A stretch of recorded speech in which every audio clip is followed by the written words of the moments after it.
감사의 시작입니다. 우리 아침 예배로 하나님 앞에 함께 나가겠습니다.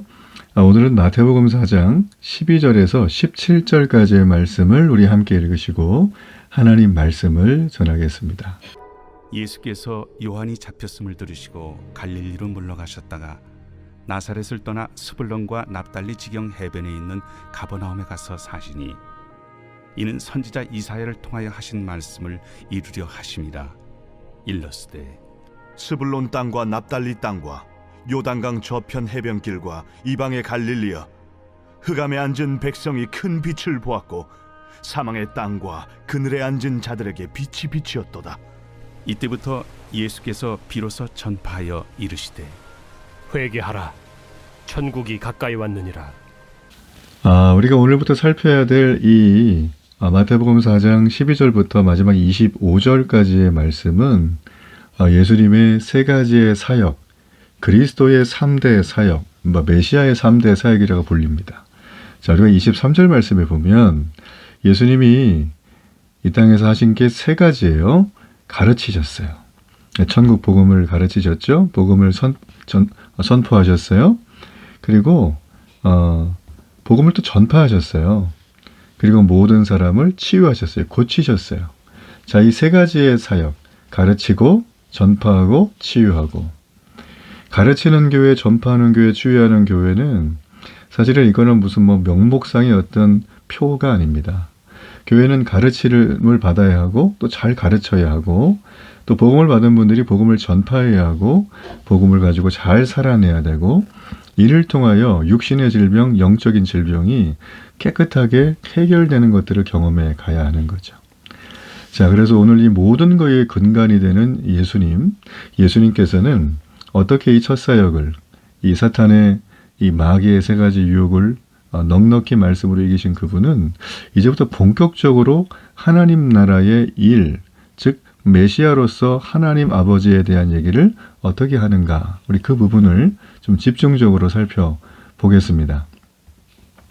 자, 오늘 여기 말씀에 보게 되어지면 이제 갈릴리로 돌아가시는 예수님의 장면이 12절에 등장합니다. 자, 요한이 잡혔다는 걸 들으셨어요. 그래서 갈릴리로 돌아가셨어요. 자, 그리고 13절에 보면 나사렛은 예수님의 고향이죠. 그리고 스불론과 납달리 지경 해변에 있는 가버나움에 가서 사신다라고 되어 있습니다. 이 참 중요합니다. 먼저 우리가 갈릴리로 돌아가신, 고향으로 돌아가신 예수님에 대한 얘기인데 우리가 아는 것처럼 헤롯 왕이 죽었죠. 근데 헤롯 왕의 아들들이 이스라엘 땅을 나누어서 통치를 했습니다. 이걸 분봉왕이라고 합니다. 자, 그 중에 갈릴리와 요단강, 오늘 본문의 내용이 있는 지역이에요. 또 동쪽 베리아 지역을 다스렸던 분봉왕이 헤롯 안티파스입니다. 이 헤롯 안티파스에게 세례 요한이 잡혀갔어요.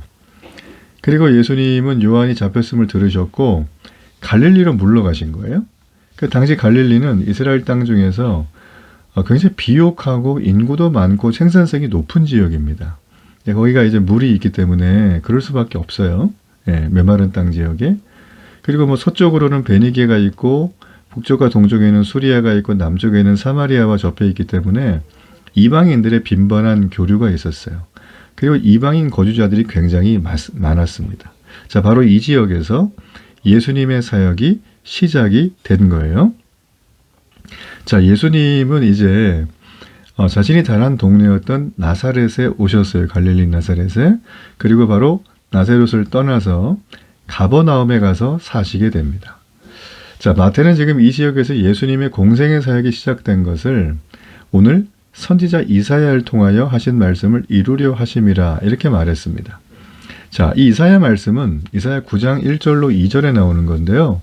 그걸 이제 정리해서 핵심이 뭐냐면 죄로 인해 북이스라엘이 아수르의 포로로 잡혔죠.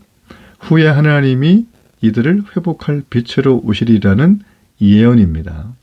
자, 이 예언에서 북이스라엘이 회복될 때 회복의 빛이 비치는 첫 번째 지역이 바로 스불론 땅과 납달리 땅과 요단강 저편 해변길과 이방의 갈릴리예요. 자, 이 묘사를 우리가 보게 되면 지금 예수님이 이사 가서 사시는 가버나움과 딱 맞는 거예요.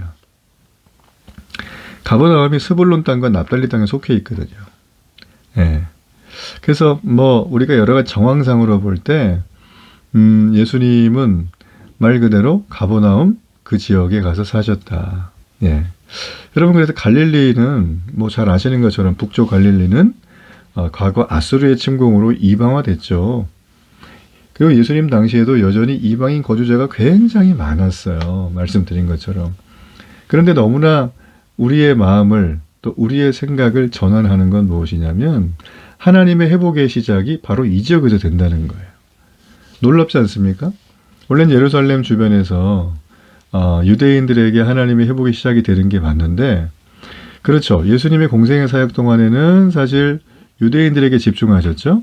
그러나 부활 이후부터는 갈릴리로부터 시작을 해서 이방 세상 전체로 뻗어나갈 것을 우리에게 지금 보여주고 계신 거예요. 예, 놀랍습니다. 그 바로 이방 세상이 오늘 저와 여러분이죠. 네, 놀라운 일이에요. 그 바로 내용이 여기에 벌써 기록이 돼 있다. 참 하나님의 일하심은 조금의 실수가 없고 한치의 오차가 없습니다. 자, 말씀해 보면 흑암에 앉은 백성, 사망의 땅과 그늘에 앉은 자들 이렇게 돼 있어요. 자, 딱 들어도 우리가 이 포로로 잡혀갔던 이스라엘 백성들을 말하죠. 근데 아직 기원하지 못한 백성들을 말해요. 여기 보면 큰 빛은 바로 포로로 잡혀있는 이스라엘을 회복시키는 창조주 하나님을 의미해요. 이 빛을 보았고 빛이 비치었다는 건 바로 이 창조주 하나님이 포로 기환을 기다리는 자들에게 나타나셨어요. 이걸 가리켜서 회복의 하나님이죠. 예수님이 하나님이잖아요. 그래서 가버나움으로 오셨다는 그 말은 바로 이사야의 예언대로 이 어두운 포로를 종식시키고 이 모든 것 가운데 빛으로 오신 하나님이라는 뜻이에요. 그래서 이 빛을 이사야는 말합니다. 우리에게 나신 한 아기와 연결을 해요. 이 아이가 전능하신 하나님, 영존하신 아버지, 평강의 왕으로 지칭을 합니다. 그렇죠? 예, 성경은 여러분 이렇게 하나하나가 정말 앞뒤가 잘 맞습니다.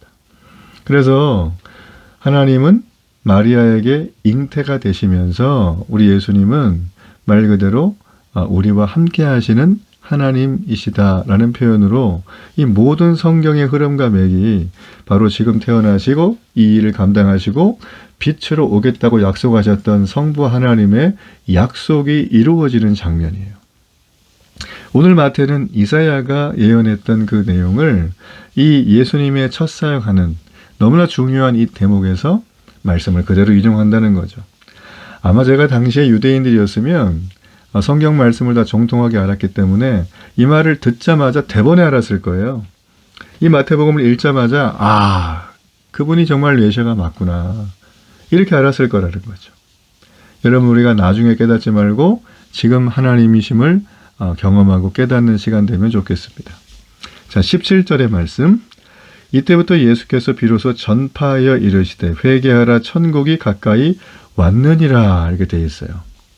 자, 예수님은 가버나움으로 이주하신 다음에 이제 하늘의 메시지, 천국의 메시지를 전파하면서 사역을 시작하십니다. 그 내용은 회개하라 천국이 가까이 왔느니라예요. 어서 많이 들으셨죠? 자, 세례 요한이 이런 메시지를 했잖아요. 그죠? 세례 요한은 이 메시지를 하면서 물로 회개의 세례를 준 반면에 예수님은 회복의 성령과 불의 세례를 주셨어요.